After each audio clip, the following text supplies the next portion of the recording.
Saya Profesor Tirta Mursitama, Guru Besar pada Universitas Bina Nusantara. Saya ingin menyapa semua kolega saya, para dosen di seluruh Indonesia. Bagaimana Republik Dosen Indonesia? Baik, saya harap Anda tentu tetap sehat, tetap semangat menghadapi situasi sekarang ini yang harus kita alami ya, masa pandemi COVID-19. Baik, saya ingin mendiskusikan dengan para kolega semua tentang perdosenan di Indonesia, dan juga mungkin kita ke depan bisa mengambil pelajaran tentang dosen dari negara-negara lain yang positif. Baik, bagi yang belum subscribe silahkan subscribe, dan yang sudah saya ucapkan terima kasih banyak, dan jangan lupa berikan komentar dan juga like video ini. Nah, dalam kesempatan kali ini saya akan membahas tentang bagaimana peran penting dosen di masa pandemi COVID-19. Tentu para dosen silahkan bisa memberikan komentar juga di kolom ini. Apa sih menurut Anda peran dosen di masa COVID-19 ini? Beratkah? Apa makin mudah? Atau makin rumit? Silahkan. Baik, peran yang pertama yang kita tentu alami adalah kita sebagai dosen harus belajar kompetensi yang baru di luar kompetensi bidang ilmu kita. Nah, tentu kita sudah mempelajari bidang ilmu kita baik dari S1, S2 maupun S3, atau yang belum S3 mungkin di S2 juga sudah mempelajari secara spesifik bidang ilmu kita. Tentu saya tidak meragukan lagi kepakaran rekan-rekan semua, para kolega saya di bidang masing-masing, baik di bidang sosial humaniora, humanities, kemudian ada engineering, teknologi, computer science, desain, sastra, bahasa, ya dan banyak lagi yang mungkin bidang-bidang ilmu yang terus berkembang ya, dengan adanya kemajuan zaman seperti sekarang ini.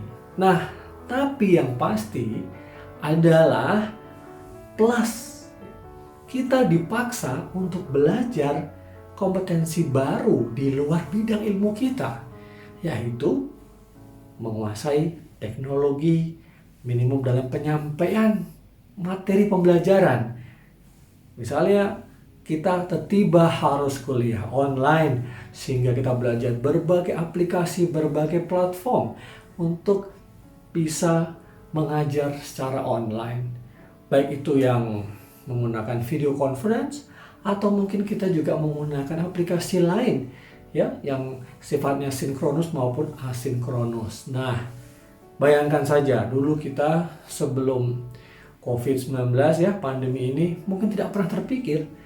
Mungkin kita juga, sebagian dari kita kadang-kadang melakukan video conference ya, atau mungkin seringnya meeting online ya.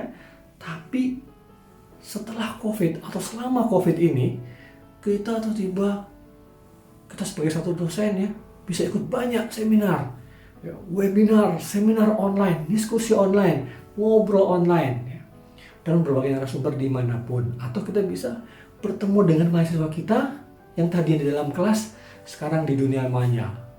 Ya, mungkin mahasiswanya masih pada mager-mager ya, masih pada santai-santai di rumah juga. Oke, nah ini kompetensi baru di luar bidang ilmu kita. Ya, kita mempelajari sesuatu yang baru, dan mau nggak mau terpaksa, dan tepatnya kita dipaksa, sehingga kita harus bisa dan terbiasa. Nah, bagaimana kolega dosen ya, Bapak Ibu sekalian yang saya hormati? Kemampuan kita, kompetensi kita meningkatkah?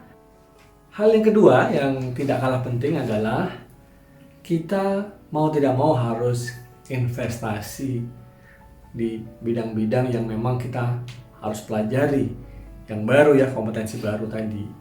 Nah, khususnya untuk mendukung kita bisa berkomunikasi secara online, ya kita terpaksa nih, ini berat juga ya, kita cari-cari smartphone ya, atau mungkin juga laptop yang dengan spek yang baru, spesifikasi yang baru, atau mungkin kita terpaksa juga mencari personal computer ya, PC yang baru gitu, untuk meningkatkan sedikit saja compatibility gitu ya dari alat-alat kita ya, perkakas kita gitu ya, yang untuk mendukung pembelajaran online ini. Nah, tentu di sini bagi yang memang memiliki keleluasaan untuk membeli smartphone yang baru atau minimal pada satu titik tertentu ada upgrade begitu ya. Nah, tapi kalaupun tidak, tentu ini yang hal yang harus dipikirkan bersama-sama dalam arti oleh pemerintah ya, atau juga oleh kampus di mana dosen itu Bapak Ibu bekerja gitu ya. Jadi tidak bisa juga sepenuhnya itu hanya dipikirkan oleh dosen.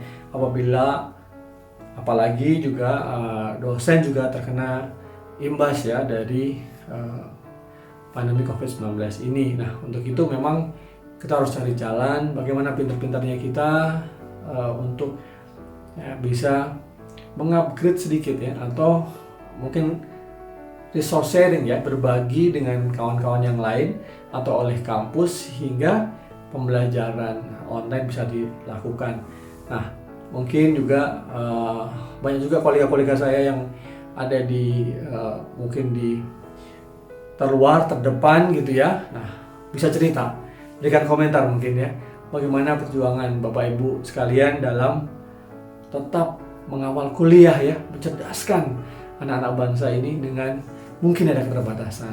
Nah, tapi juga tidak selalu kan, karena kita juga melihat bahwa di kampus-kampus yang terletak di kota-kota besar ya, seringkali juga ada keterbatasan tertentu. Ya, karena semuanya mendadak ya.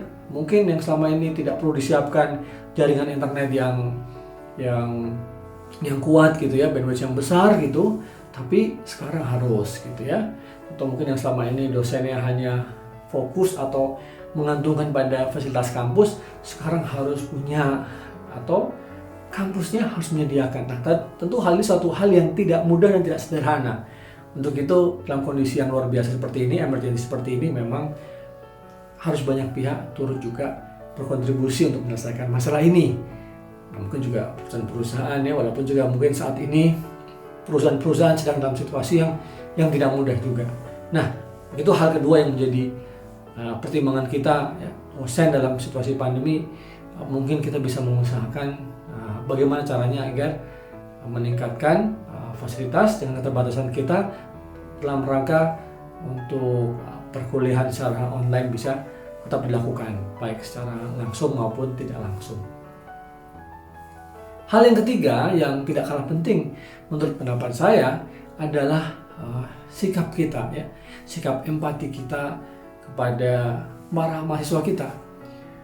Bagaimana mereka juga berjuang gitu ya, luar biasa, mati-matian untuk tetap bisa mengikuti kuliah, semangat untuk menghidupkan video conference-nya atau mengikuti kuliah-kuliah online ya, mungkin juga dengan tidak membuka kamera karena keterbatasan jaringan internet. Itu luar biasa, dengan tetap mereka datang berusaha hadir dan ingin menimba ilmu dari para dosen, kolega dosen, para bapak ibu sekalian. Tentu ini hal yang semangat yang luar biasa.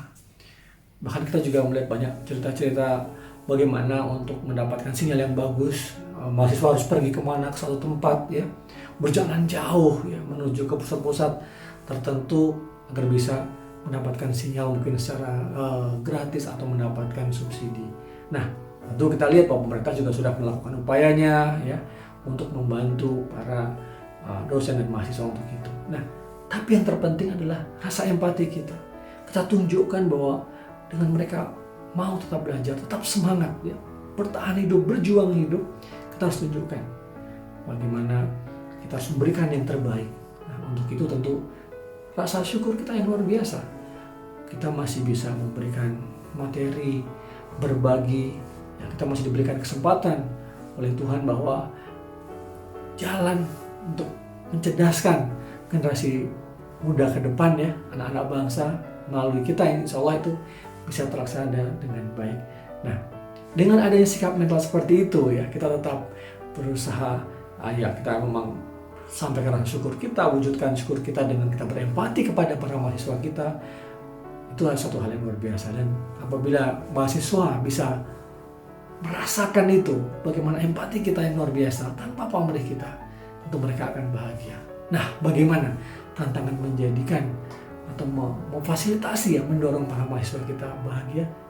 Nah, kita tentu juga harus mengajar dengan sukacita, dengan penuh semangat, ya optimisme, agar mereka juga bisa menangkap energi kita.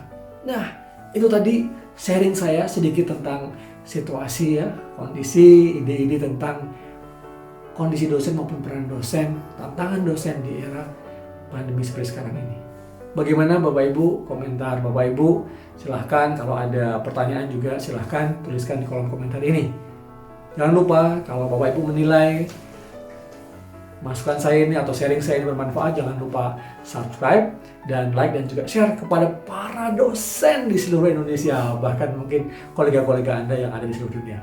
Sekali lagi tetap semangat sebagai dosen pendidik masa depan bangsa Indonesia. Terima kasih, sampai bertemu lagi di video-video saya selanjutnya.